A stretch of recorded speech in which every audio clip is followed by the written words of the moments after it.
Hare Krishna. So, welcome to this session, How to Conquer Bad Habits.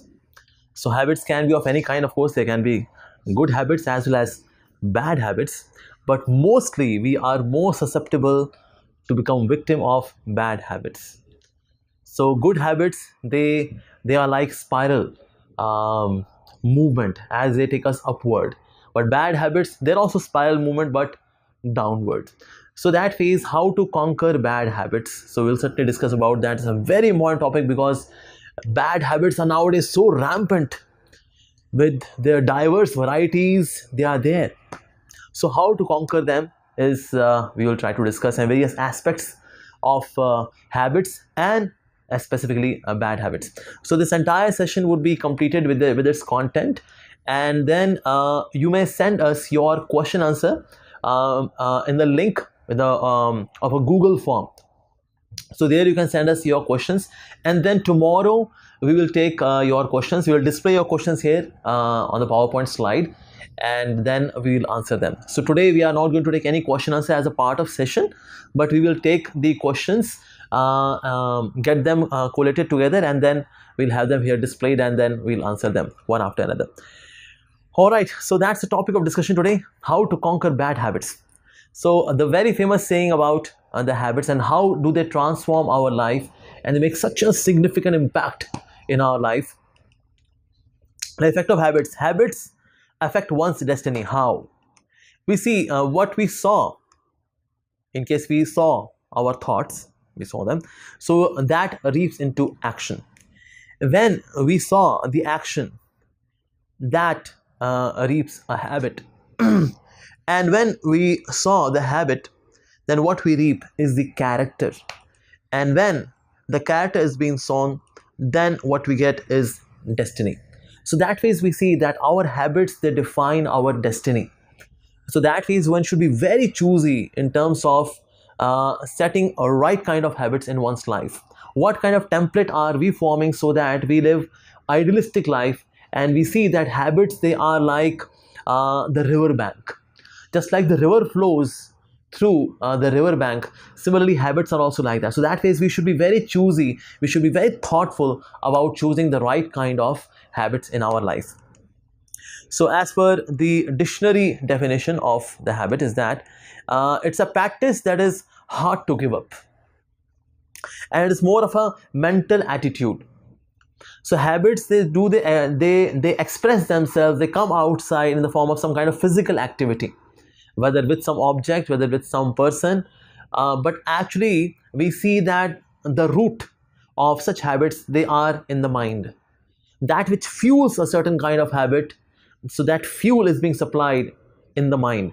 So that phase, mind is like the software, and our physical senses, they are like the hardware. But the hardware works as per the programming which is being done in the software. So just like in a computer system, if something happens to the hardware, it's easy to troubleshoot, but in case there is some software issue, then it is difficult to troubleshoot. And we see that that software issues are more vital to be addressed. So that phase, habits, it's more about mental attitude. And then they get expressed outside through the senses in a particular activity, though unwantingly, but yes, they do get expressed. So that phase we are to attack the habits, the bad habits especially. Then we are to attack the mind. Like Lord Krishna says in the Bhagavad Gita, that mind, when it is controlled, it is the best of friend, and when it is not controlled, it is beyond our control, then it is the worst of enemy.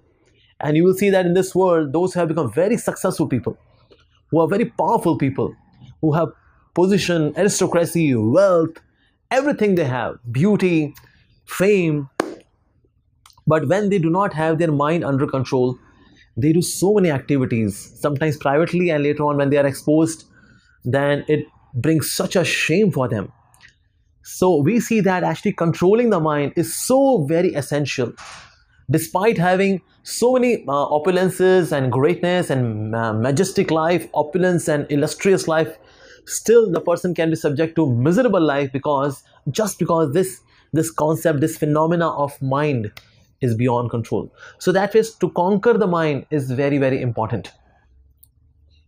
Once Alexander the Great, when he came to India, so And he was quite victorious. Wherever he would go, he would have his victory flag there. So as he reached India, so there was one saint. He was sitting and he was meditating. And Alexander the Great, he asked his minister that, tell the saint that he should respect me because I am the king of the world. So the minister went to the saint and he asked, excuse me, Mr. Saint, here Alexander the Great has come, the world champion, the one who is undefeated, Alexander the Great, the king of the world. So you should pay obeisances to the king of the world. So the saint said, okay, all right, I'll pay my obeisances to the king of the world. But he's not the king of the world. And when Alexander the Great, when he heard this, he became very angry. He got down from his horse. He said, how dare you? And he took out his sword. He said, how dare you say that? Yes, I am the king of the world. I am ruling the world. Yes. How dare you say that I am not the king of the world? He said, you may claim, the saint said, you may claim that you are the king of the world. But you are being ruled by your mind. You are being ruled by your temperament. You are being ruled by your consciousness. You are being ruled by your habits. So that is, you are not really the king because you are being ruled by something else, someone else. So that is, you are not the ultimate ruler. And when he said that, and Alexander the Great, he contemplated on it. And he spared the life of saint.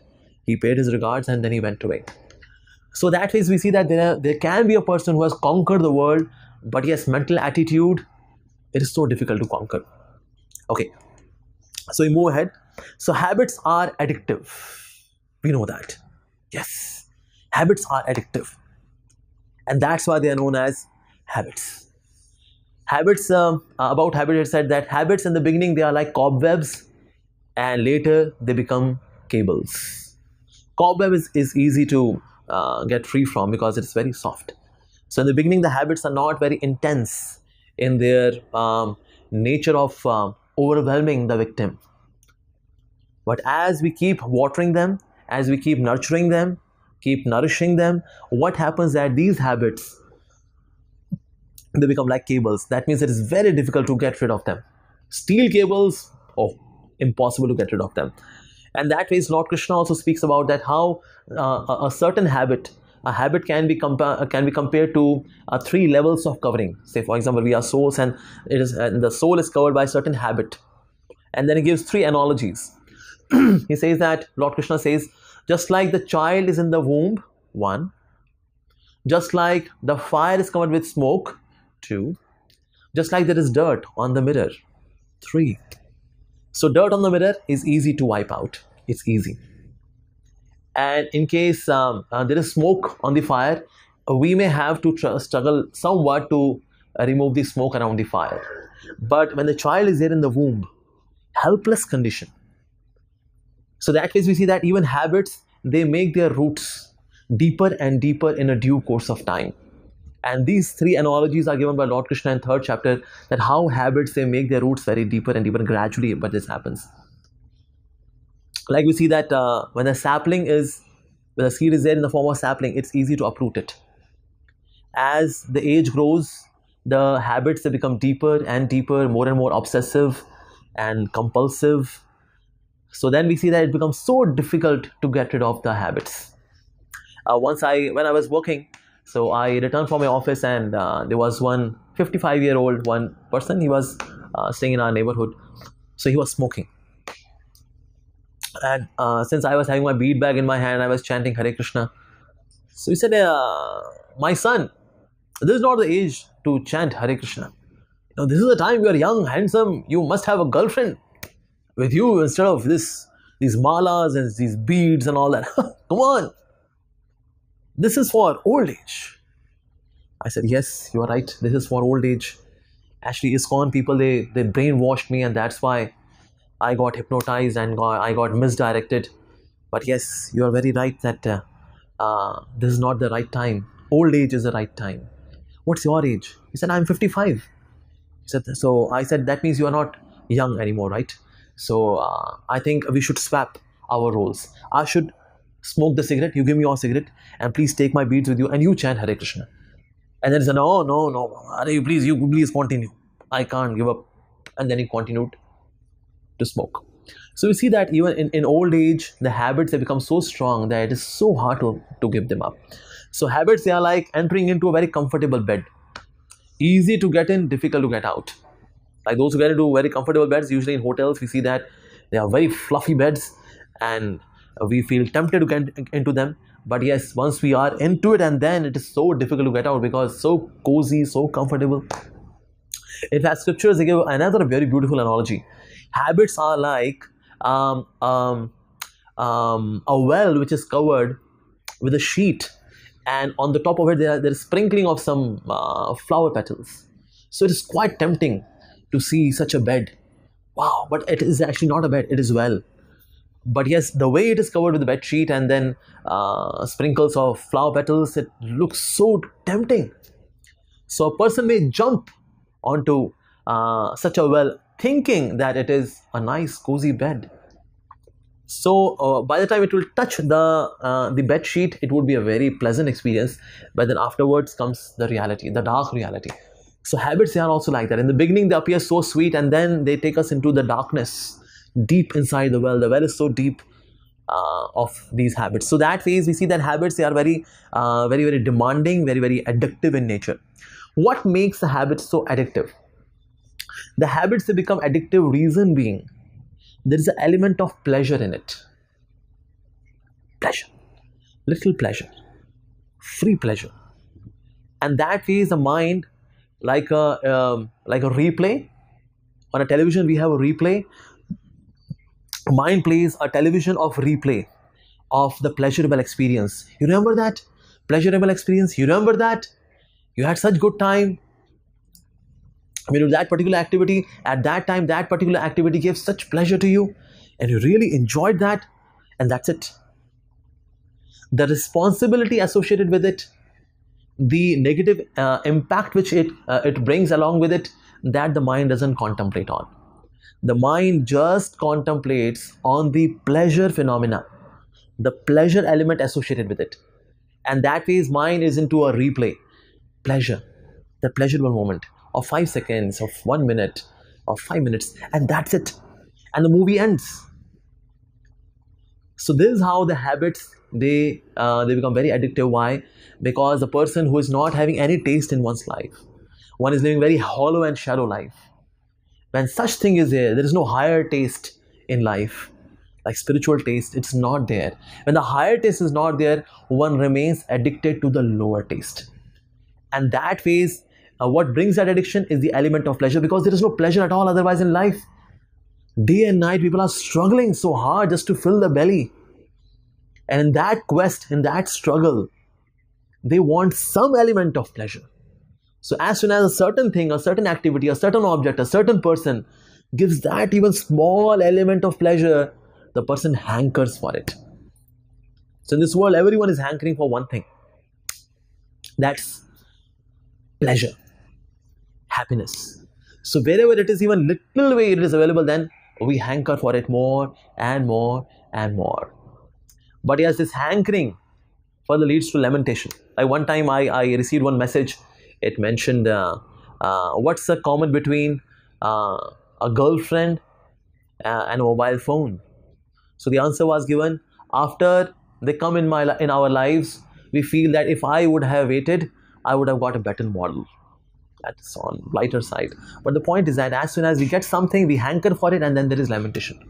Once there was a guy and he was calling out, "Lila, Lila." So another guy came to him, "Hey, what's wrong with you? Why are you calling out Lila, Lila? What's wrong with you? What happened?" He said, "Actually, I have one of my girlfriend, and she left me. And that phase, I'm feeling separation from her and being desperate for her. That's why I'm calling out her name, Lila, Lila." I said, "Okay, where does she stay?" She stays in next town, and she just went away with another guy just because he's so rich. He has got a Hayabusa bike, and that's why she just went away. What nonsense! How can she be so selfish? Crazy. And then this guy went there, brought that Lila back, got this man married to the Lila, and then he said, "Now you will not call out Lila, Lila open in the street, right?" He said, "Yeah, I'll not do that anymore." So after a couple of months again, when the same guy, when he came to this town, and the same person was calling out Lila, Lila, So the person inquired, what happened? Did she ran away once again? One more time? He said, no, no, she's there inside. Then why are you calling out Laila, Laila? He said, because I am saying La law means in Hindi we say La law means please take away. Anybody wants to take Laila? Please. Laila, Laila, not Laila, but Laila. Please ले लो इसको. कोई ले जाओ इसको. So hankering and then lamentation. Hankering and then lamentation. So habits, they only highlight the hankering part. They fuel the hankering part. That yes, I will have pleasure. I'll have fun. But then comes the lamentation as well. Why the hell I did that? Why the hell I did that? Nonsense, man. Nonsense. I'm such a nonsense. But again, the mind, it replays the whole thing. And then yes, of course. And once again, we become victim. And again, there is a guilt and there is lamentation. Again, we hanker and again, there is lamentation. In this way, we spend our life in this duality of hankering and lamentation. Hankering and lamentation. Hankering and lamentation. In this way, entire life is being spent. And once there comes a time when there is no more hankering, when there is no more lamentation, just hankering. And when there is only hankering, and the hankering is not being fulfilled just because of old age. Because of the old age, now the senses are not that equipped. They have become invalid. And because the senses have become invalid, that's why the person is not able to entertain one's proclivities, desires, those temptations. And that way we see those hankerings, when they are not fulfilled, that leads to frustration. And you see such people become quite abnormal in their old age. And you call them in Hindi, we say, Sat hi aa gaya. This person has gone, this oldie has gone crazy. This oldie is crazy. Because in old age, the hankering is there, but since one is not able to fulfill it, and that way there is frustration. So those who have lived their young life, young age, especially in so much of in satisfying their temptations and cravings, so their old age is really very, very miserable. Both physically it is miserable, because as they were spilling out their vital energy of the body just to have some cheap thrill, and also mentally they make such deep impressions for that it is so difficult to quit. So that element of pleasure makes habits difficult to leave, especially bad habits. So in habits, if the H is removed, a bit is still left. If A is removed, bit is still left. If B is removed, it is still left. It is still there. So that way habits, they are addictive and they gradually they depart. In case, of course, and sometimes somebody gets a very strong jolt from some kind of circumstances, or from a very pure saint, or from a very, very, very elevated personality in terms of one's consciousness, one gets the jolt, then immediately bad habits can be given up. That's like a 20-20 match. But usually the habits, they go away gradually. But in some of the cases, of course, immediately they happen. It happens. Yeah. Okay, now, so how does mind degrade us through these habits? So how does this happen? This is given in Bhagavad Gita, chapter 2, verse number 62 and 63. There it is mentioned that how does this habit, it comes in our life. First thing is that, first comes the contemplation on the sense object. That means on a certain thing which is about to bring a habit in my life, we start contemplating on it. Not just seeing. Seeing doesn't bring habits. After seeing, we start contemplating. Contemplation, it's more of a mental activity. We contemplate. I wish I could. Would that it could be mine. Would that I could enjoy it. Would that. Would that. Would that. So all these contemplations of would that's, they bring attachment. That's the next thing. Attachment. Attachment means now consciously now I'm now hooked to that particular object or that person. Okay, so when there is attachment, that leads to craving. As soon as there comes an attachment, then there is a desire to enjoy it. It can be carnal craving, it can be some kind of physical craving, a sensual craving. Craving, the desire of the senses they are wanting so desperately to enjoy that particular object. So craving. When cravings are not satisfied, that leads to anger. When cravings are satisfied, that leads to greed. Okay, but in both the case, whether craving leads to greed or anger, okay, in case it leads to greed, then what happens? Greed leads to further more craving, and then more greed, and then craving, and finally that leads to anger when it is not fulfilled. When the craving is not fulfilled, that leads to anger. And finally, this loop of craving and greed, that leads to complete delusion. That means at that time, one is not able to think what is right, what is wrong, what I should do, what I should not do, what is righteous, what is not non-righteous, which is evil, which is divine. One is not able to discriminate. And then happens bewildered memory, in the sense, in the past I did the bad habit, that particular, I entertained that bad habit, and I learned at that time, in future I'll not do it again, in future I'll not do it, in future I'll not do it. This was there in the memory. But once the delusion happens, then what happens, that the memory gets bewildered, in the sense, in the past I did the activity, I learned a certain lesson, but the person forgets the lesson. The memory is now evaporated, it's no more there. So that leads to bewildered memory. When there's bewildered memory, that leads to intelligence being lost, because intelligence works on a certain data. Intelligence works on the data of past activities, lessons learned, and all that. But once that data is now wiped out, the hard disk has become clean of the memory, so then intelligence gets lost. When the intelligence is lost, then what happens is fall down. We fall down from our integrity, we fall down from our dignity, from our purity, we fall down. But it all starts with contemplation on these sense objects, like that.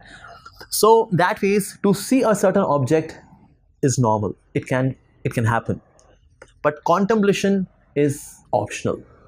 But in case if you have come to the stage of contemplation, then more we move ahead to attachment, craving, greed, etc.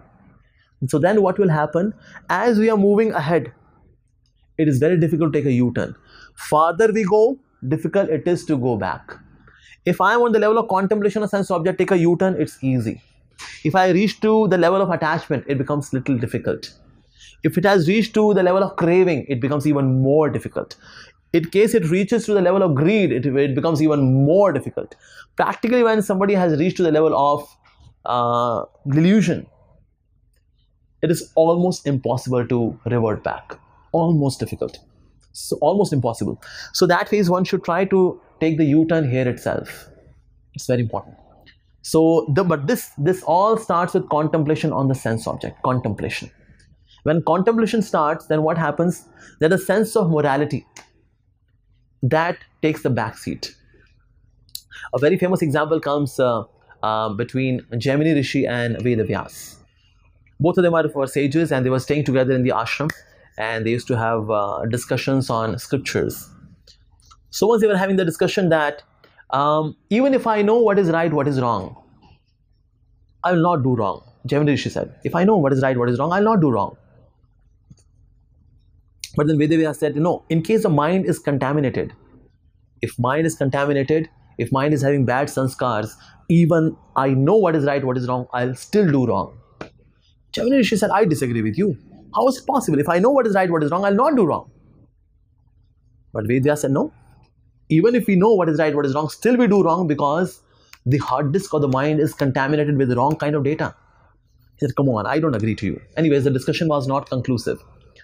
So what happened that there were winter season about to come, and then Vedavyas used to go to holy places during the winter season. He said, now winter season have come, now in my absence you would be all alone in the ashram. So please be very careful. In my absence, please be very careful. He said, yeah, of course, I know what is right, what is wrong. Why will I do wrong? Come on. Why are you asking me, be careful, be careful? I know what is right, what is wrong. I also know Shastra, I know scriptures. Vedavyas said, all right, anyways, being a well-wisher, I just reminded you. Okay, I'm leaving. Hare Krishna. And then he left. So a couple of months passed, then what happened that once Jaimini Rishi, he went to forest to collect some woods. And as he was in forest, so it started raining cats and dogs, heavy rain was there. And as he took shelter of a tree, there underneath a tree he saw, there was another lady also sitting there, and she was also completely soaked with water, with rain. And then he asked her, where do you stay? She said, actually I stay that side of the river, but since there's a flood in the river, I cannot go across the river. It's so difficult. I don't know how will I reach my village. I don't know what will happen now. He said, oh, all right, till the time the river settles down, you can come to my ashram. You stay there, and then as soon as this gets settled down, and then you can go back. She said, all right. Gemini Rishi, such a great saint, why not? So she went, and he gave a good accommodation and dry clothes to her so that she can wear those clothes.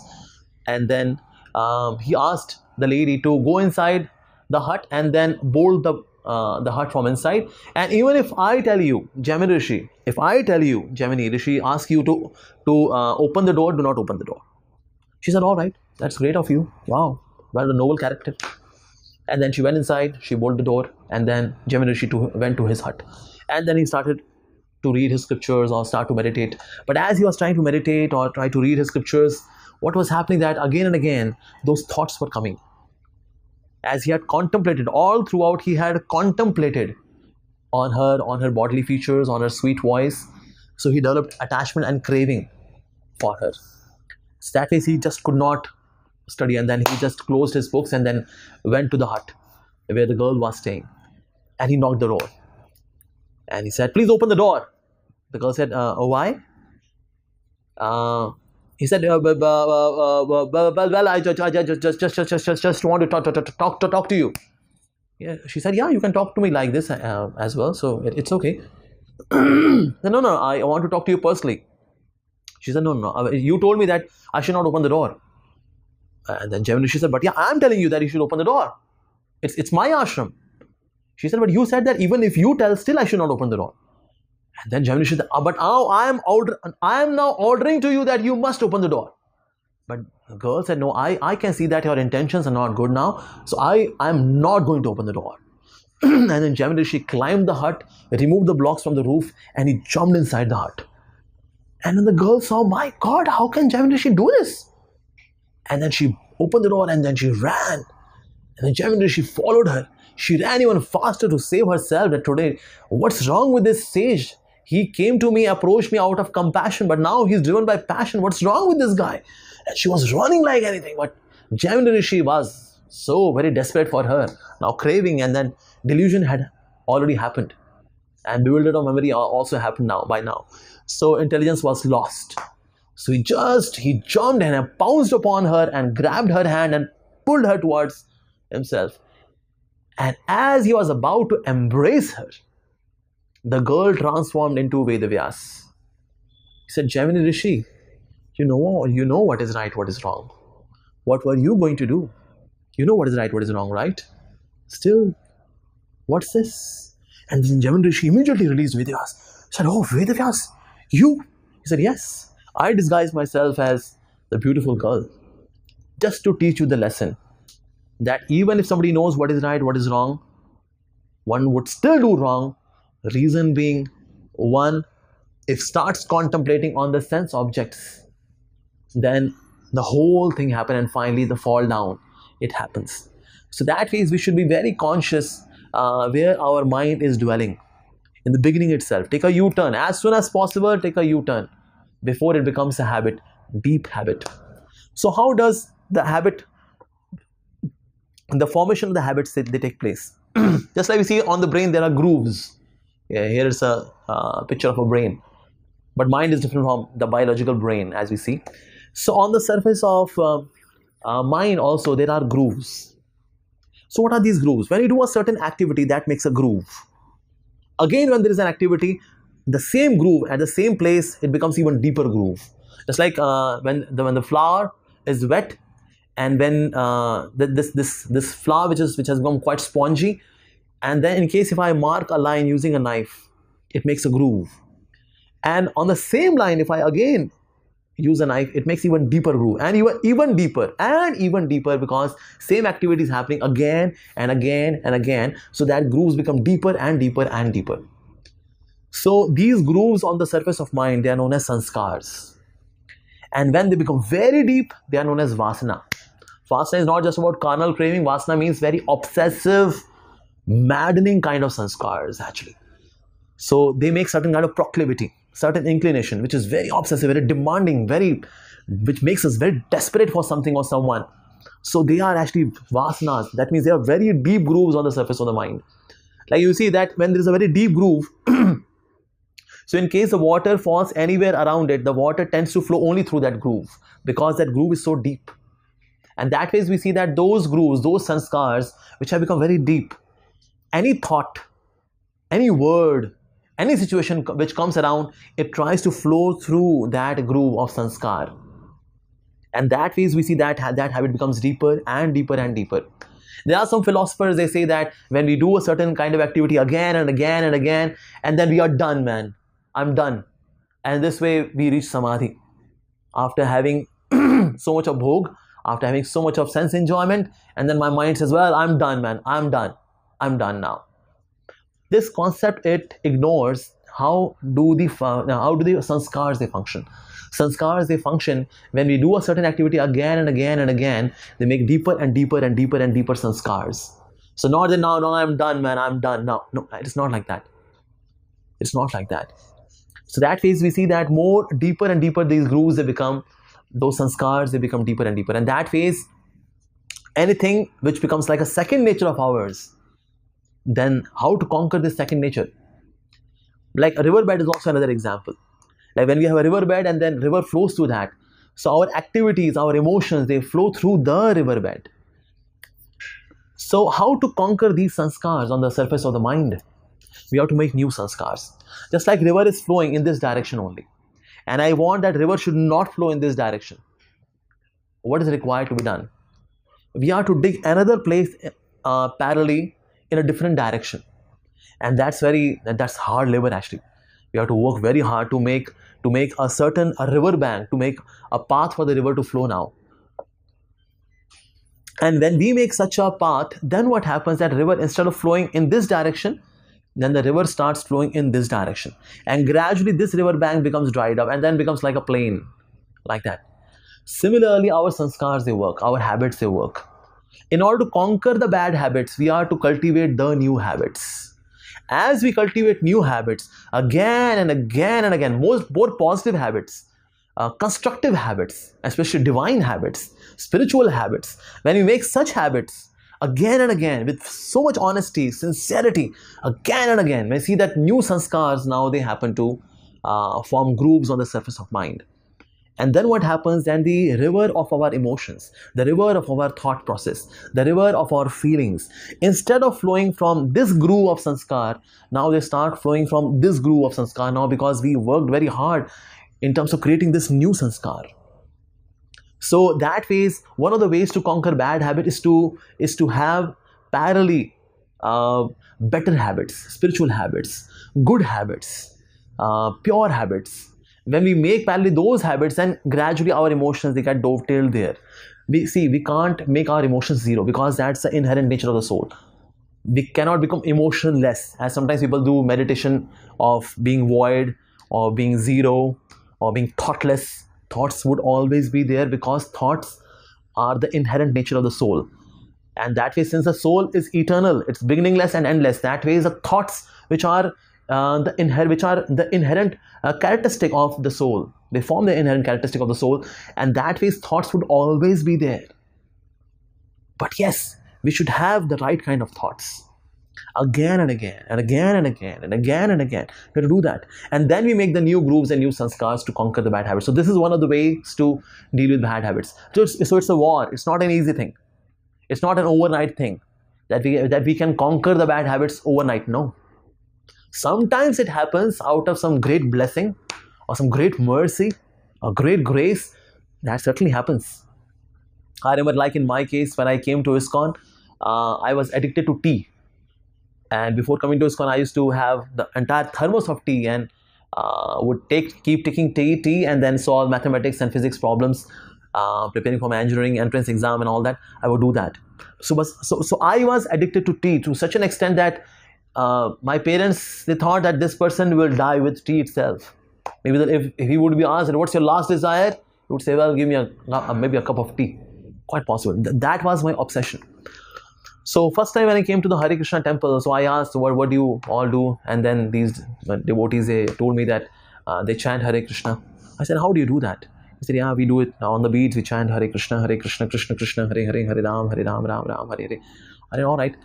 So I said, so how much usually you do? They said, we chant 16 rounds of Hare Krishna Mahamantra. I said, oh, I see, I see. They said, okay, they saw me that he's a new guy. He may not feel afraid. 16 rounds, 108 times, each time one round. He said, well, anyways, but you are a young guy, you are a new person to Hare Krishna, so that way you can just chant 2 rounds. It's okay. Now this I took on my ego. How come I'll chant 2 rounds? Well, I can also chant 16. So went to the temple and I chanted my first day. When I came to ISKCON, I chanted 16 rounds of Hare Krishna Mahamantra. And the result was that very next day, my tea was gone. My parents were astonished that how can this guy give up tea, and that too in a single day? Astonishing. So sometimes the habits, because of the grace, like I received the grace of the holy name, Krishna's holy name. So that ways, I purified my desire to take tea in just one shot, one go. So sometimes this also happens, that we get rid of certain habit all of a sudden. But usually those which are very, very deep habits, usually they take a lot of time, because new grooves are happening to be made on the surface of the mind. Okay, now one thing which is associated with the habit is the guilt. Usually the guilt is not considered to be a good thing to happen, because it is said, we should live life, a normal life. Sometimes mistake happen. It was a demand of the body. Well, since it was a demand of the body, you just fulfilled it, man. It's okay. Chill out. Don't feel guilty. It's okay. It's okay. It's okay. But we should try to understand, for anything for which we feel guilty, that means it is unnatural, because our body has been given to us by Mother Nature. And since Mother Nature has given us the body, and that ways the software and the hardware of this body is made by nature. And that ways when we do something which is not as per the nature, not as per the well-being of this body, not as per the well-being of the mind, then we feel the guilt. Like, for example, becoming angry. Becoming angry, it makes us feel guilty later on. Why the hell I became angry, man? Nonsense. Rascal you are, man. Why do you speak such words? It will spoil your relationships. It will spoil your household life. It will spoil your family. God damn it. You lose your job for this temperament. You lose it, man. You're crazy. We become guilty. So anything which is wrong as per the template of the nature, which the nature has made this body as per some kind of protocols and SOPs, when you violate that, so there is a phenomena of guilt. And having guilt is good, because when we are guilty, when you feel the guilt, so at that time I am connecting myself. That means I'm still in connection with my spiritual self, and that spiritual self is telling me, come on, man, what you did was not good. So feeling guilty is good, actually. Once we subdue this guilt, then people may think, well, now it's normal. No, that's abnormal. That's abnormal, because a certain kind of reminder which was being sent by nature to us, now we are ignoring the reminder.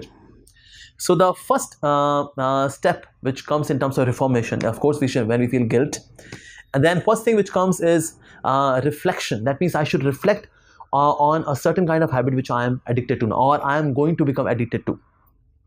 See, as soon as we are getting into something wrong, we are getting into the quicksand of certain bad habit. In the beginning itself, we get this information from the super soul. Super soul is Paramatma, Krishna, in the heart. So that way, these indications, they come as this message comes, well, this is wrong. So we should reflect on, what am I doing wrong? Why am I doing wrong? Reflection. We spend so much of our life in extrospection, but actually we should spend time on introspection as well. So reflection is the first step. Second step is recognition. Recognizing what are actually my weaknesses. And what is that weakness due to which I am becoming the victim of certain habit again and again. Recognizing. What is the source of this bad habit? What's the source of it? What is that which nurtures it? Well, earlier I was not part of it, but all of a sudden, how come now? What has changed in my life that now this particular thing has come in my life? Why? Recognizing that particular act of bad habit. And then reformation. What all can I do to reform it? What all can I do? Like, we'll have some of the suggestions for you. What all is required to be done to reform ourselves. And once we reform ourselves, then we rejoice. So these are the 4 R's which we are to follow in order to reform ourselves. So that means repentance is good. Repentance is good. But yes, at the root we are to attack. Reason being, the proclivity is still there. So in case if I am reforming myself, reformation means I am to reform my proclivity as well. That means that very inclination. When I feel like doing that activity again and again, whether it's like smoking, drinking, or any kind of bad habits like sexual bad habits like masturbation and all, any kind of habit, mobile addiction, that habit, like some people when they eat, they have a mobile phone. It's a habit now. And when they are having food without a mobile phone, they feel very uncomfortable. Even children I have seen, they want to see some YouTube video or they want to scroll into Facebook while eating. Just eating now, it's quite boring. Now, because of this, what happens when we start doing this activity parallelly, when like people are watching mobile phones and they're eating. So now I'm making a new sanskar of distraction. This is very distracted eating. I'm eating and watching something. So sometimes I'm here, I'm there, I'm here, I'm there. So in this way, the mind becomes multi-branched. When the mind becomes multi-branched, now I'm programming myself to get distracted. And that way we see that people are nowadays so distracted. So easy to get distracted. Among the fishes, there is one fish known as goldfish. Among all the fishes, it is the most restless fish. The attention span of this fish is 9 seconds. At the max, this fish can be there at one place, staring at something, maximum for 9 seconds. Maximum. And recent study shows that now human beings are having their attention span of 8 seconds. We have even beaten goldfish in terms of restless mind, attention span. Like while watching this video, some of you would have got distracted. Quite possible. Quite possible. Reason being, the attention span in Kali Yuga, it is decreasing. People are becoming so prone to get disturbed, distracted, deviated, diluted. It's happening. Why? Because that's the nature of this Yuga. Kali Yuga. So, but this is the habit of getting into a mobile phone even while eating. Now this is systematically I am programming myself to get distracted. So what happens then? Whatever I do now, I will be distracted. Reason being, now I systematically program myself to get distracted. So one habit leads to now another bad habit. So one bad habit is fueling another bad habit. So we are getting deviated and then further more deviated. Just like when the flight, if the flight flies just 15 degree away from its normal course, so it would land up all together on a different place. In the beginning, it's just 15 degree. Similarly, a certain bad habit, okay, deviation in life, but that further nurtures another bad habit, more deviation, further more bad habit, more deviation.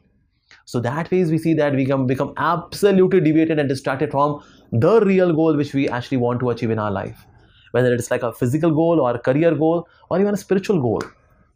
So that phase, proclivity, we have to attack the root, not just cure something on the surface. Just like somebody gets a pimple, I may apply Clean and Clear, Ultra Claricil, so the pimple would come out here. On different places I'll get pimples, reason being the blood is not pure. When the blood is impure, we get pimples. So when we take neem juice or say safi, which are blood purifiers, so after the blood is purified, then we do not get pimples. That's like attacking the problem at the root. So similarly about the habits, not just on the surface, we should actually attack the root. And today we will actually attack the root, how to get rid of bad habits. So determination is the key.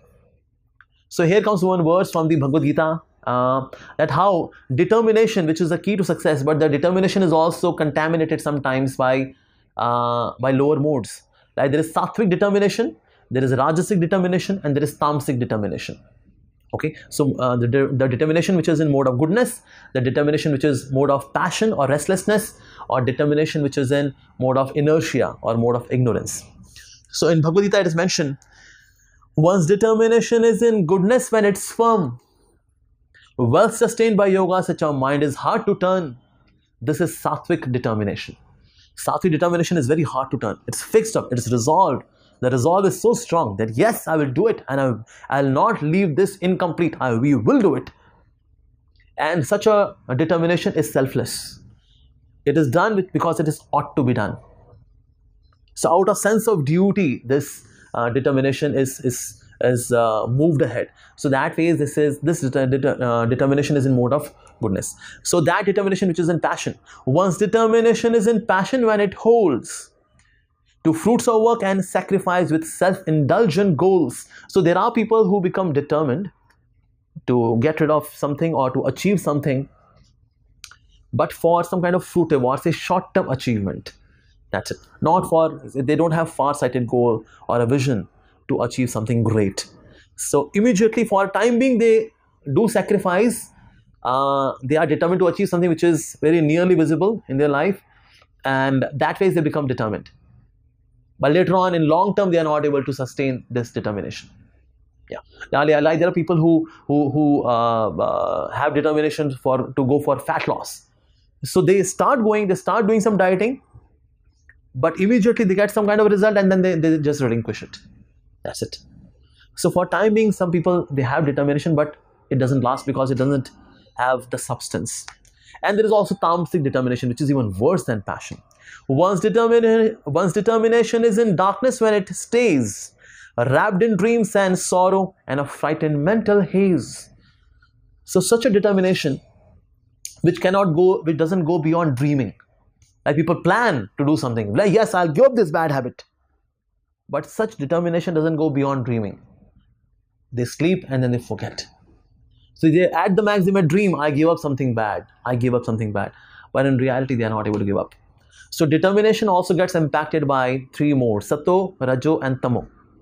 And that is, we see that a Rajasic determination and Tamasic determination certainly will not help us to come out of bad habit. A certain bad habit can be acquired, can be conquered over by when we are in mode of goodness.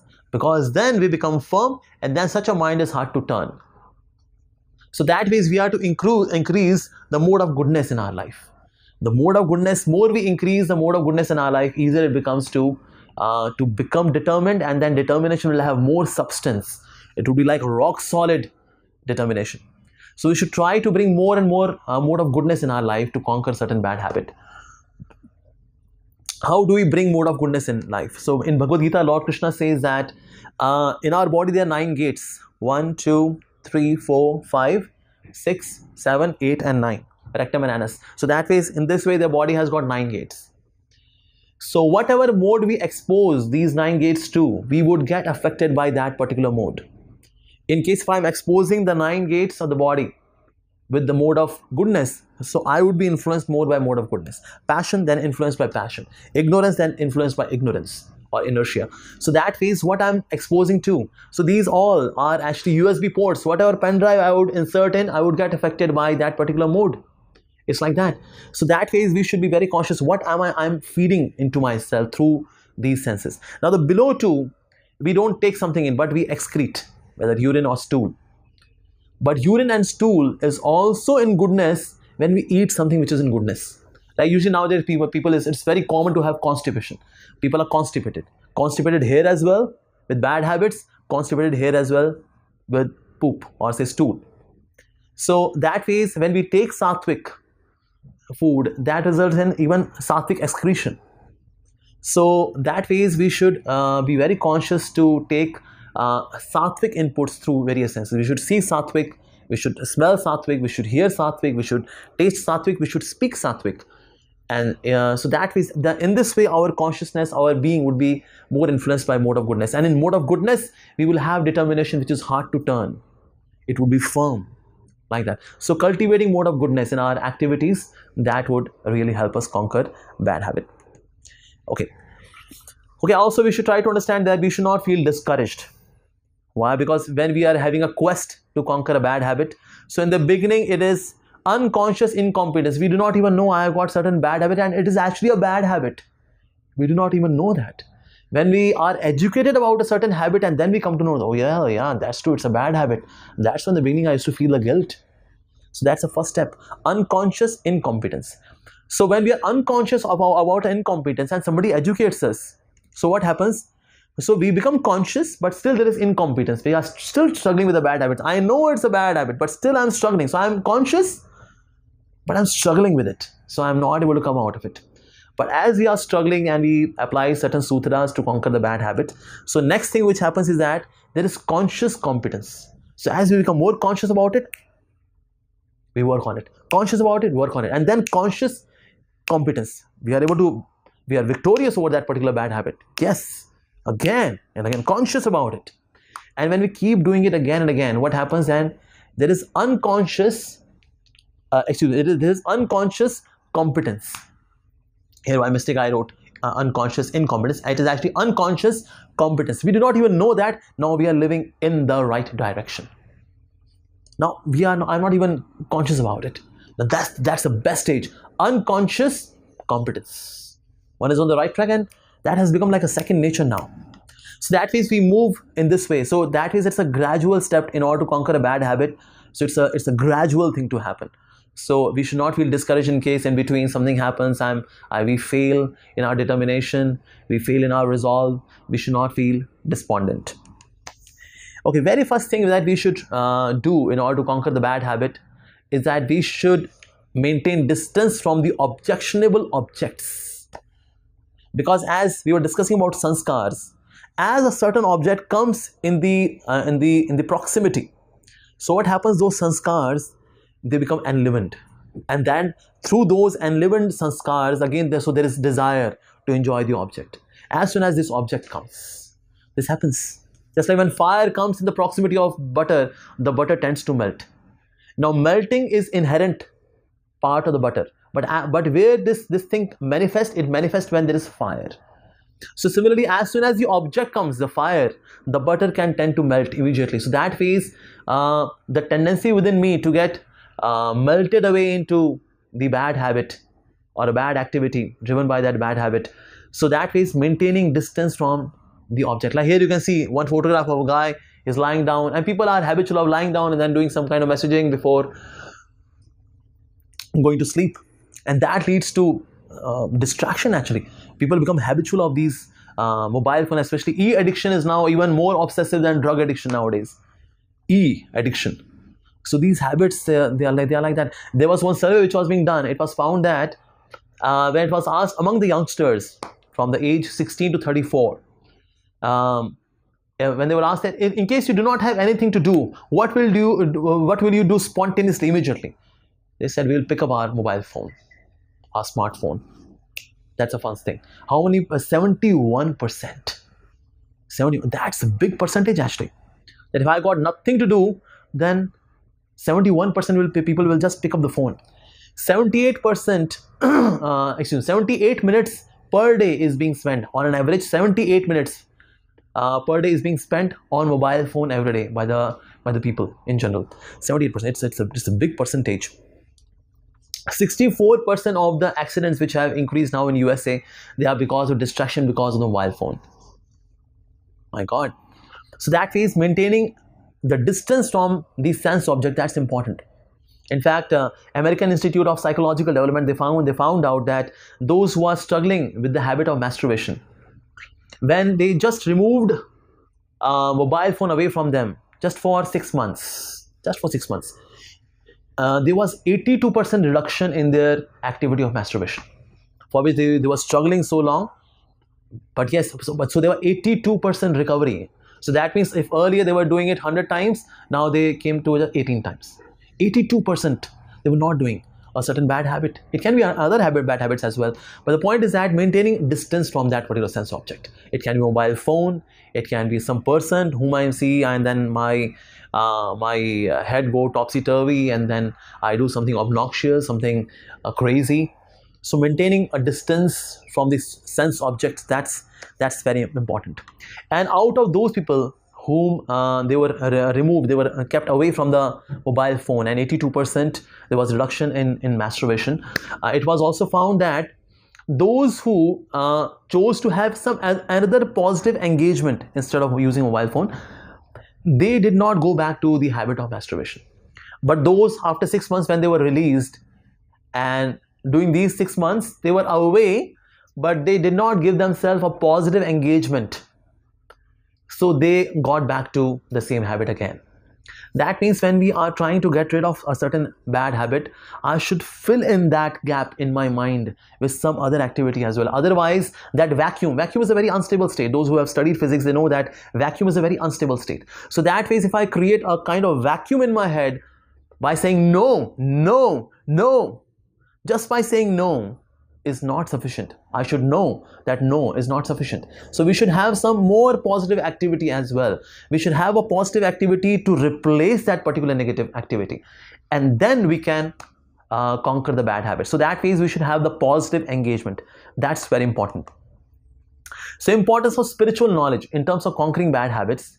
Spiritual knowledge is also very important. We have got so much of knowledge that we acquire in our schools and colleges, and this knowledge, it really helps us. It helps us that we have to fill our belly, and that's important. The knowledge which we get in our school and colleges. But spiritual knowledge is not being given. Spiritual knowledge, that means the knowledge of the spirit, because ultimately at the core we are spirit.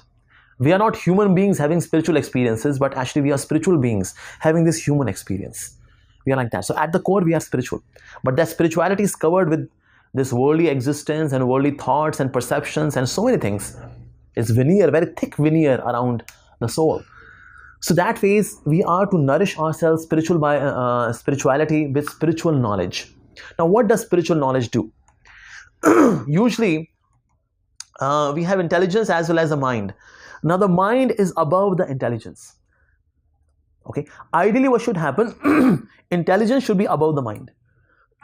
Not like this. If mind is above, so whatever cravings are there in the mind, intelligence would actually make all kind of jugaad, will find out the various means to fulfill those cravings of the mind.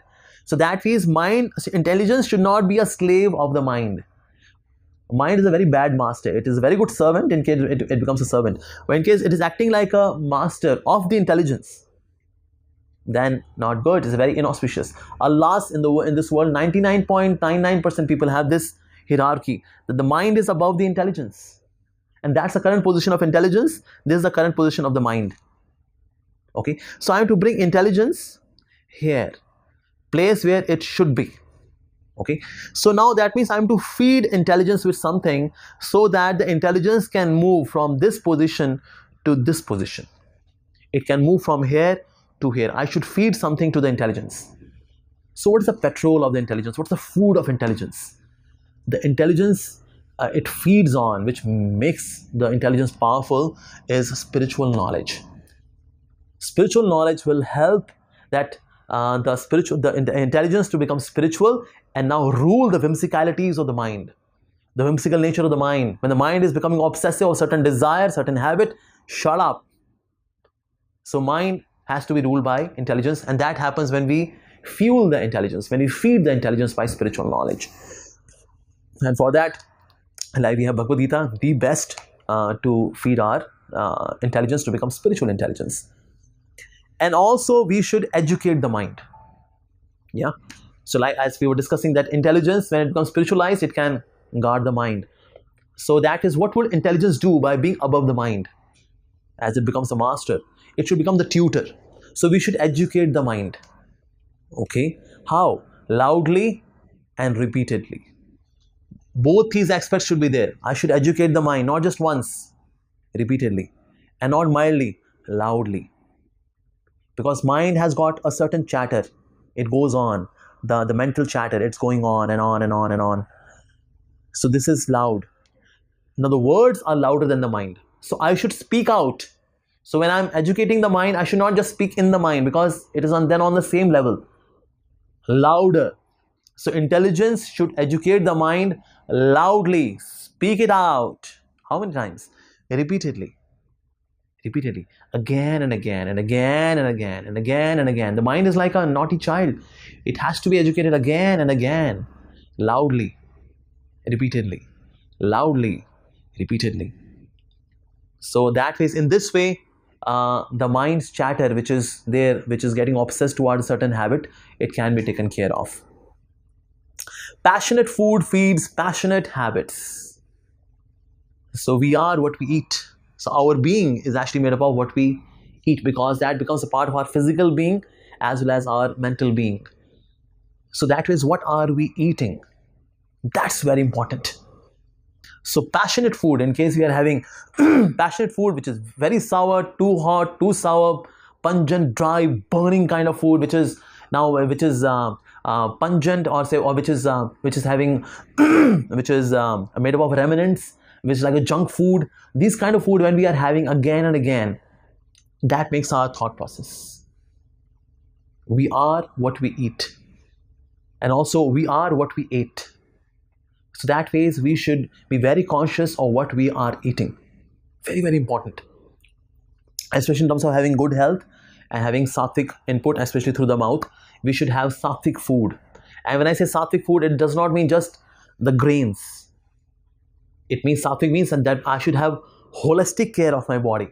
And holistic care of body also includes holistic care of the mind. As the body is made up of the 5 elements, earth, water, fire, air, ether. So I should eat all the 5 of them. Earth element as well, in the form of, say, you are having rice, chapati, sabzi, etc. So you are having the earth element. So we should also take the water element. Water, we should also take sufficient amount of water. Somehow staying in cities, we are not taking sufficient amount of water, but we should take sufficient amount of water as well. That's very important. And also we should take it gradually. Like in Bengali, they say jol khobe, that we should eat water. We should drink food and eat water. So what does that mean to drink food? That means we should chew it to such an extent that it becomes so watery. And water should be chewed. That means we should move it inside the mouth, and then having saliva being mixed into it, and then that water should go inside. That will have more absorption in the body. So we should also take water. And apart from water, we should also take earth, water, fire. Fire also we should take. Fire, how to eat fire? Should I take a matchstick and eat? No. Eating fire means taking sunlight, especially early morning sunlight, which is from 6 a.m. till 8 a.m. That morning sunlight is very good for body. So usually we are inside the rooms, inside our houses, homes and all, institutes, offices. We are not taking sunlight. And that way the fire element is not going inside. And that's the reason of so many diseases in the body. Fruits, they also contain the fire element. So we should take fruits. Like in the morning, we start our day with fruits. That's very healthy. Okay. So earth, water, fire, air. We should also do some pranayam, 15 minutes to half an hour. Pranayam. That's very healthy. So we should take fresh air and we should do pranayam. And then ether. How do we take ether? Akash Tattva. We take ether when we fast. So we should also do regular fasting. Just like we fast on Ekadashi. Fasting on Ekadashi is considered to be such a detoxifying activity on health platform, as well as it refreshes the mind. So that way fasting, during the time of fasting, we are taking the ether element. So we are taking all the 5 elements. We should take all the 5 of them. If we take only the earth element, then we see that people are having the earth element coming outside. Why? Because it only took earth, and that way the earth is now manifesting. So earth element is required, but yes, other elements should also be taken. And as we grow in our age, we should reduce the earth element and take these subtle elements more and more for a good healthy mind and body. Because in a healthy mind and body, there are healthy habits. And in case some bad habit is attacking, we can get rid of it because the system is so healthy. Also, regular spiritual practices. We should have regular spiritual practices. Like I gave my own example, just one day of spiritual practice of chanting Hare Krishna. What happened? That habit of my drinking tea wiped out. Single shot. It happened. It's my own personal experience. So that way we should have such a spiritual family, as you can say, that they have smiling faces, they are happy family. And it is in dhoti, kurta, sari, and they are together, the children, they are there. And they are all having these family spiritual practices. So when we have spiritual practices, the spiritual practices, they give us higher taste, a higher ideal in our life to pursue, to live for. So when we have something higher in our life to pursue, then we are able to say no to the temptations. Otherwise, it is almost impossible to say no to the temptations.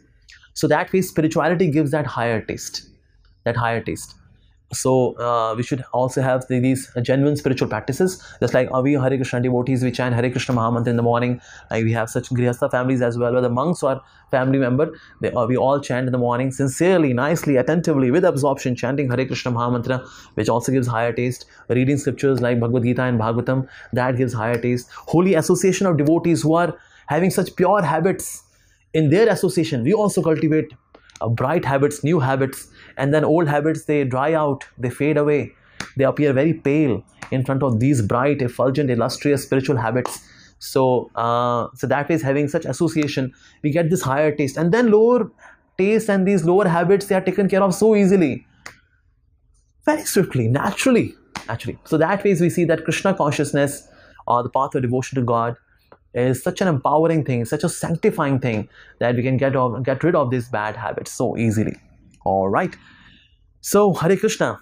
All right. So in case you have any questions, so below this video there is a link. There is a Google form, and there you can send your questions, and we'll get them together. We'll also display them here on the display screen, on the plasma screen, and we'll take your questions and we'll also answer them. So tomorrow's session will be just a question answer session, that how to conquer bad habits and various kind of habits which you are struggling with, and any kind of further more details or discussion you want to have, so that we'll have in our next session. So thank you very much for being there. Hare Krishna.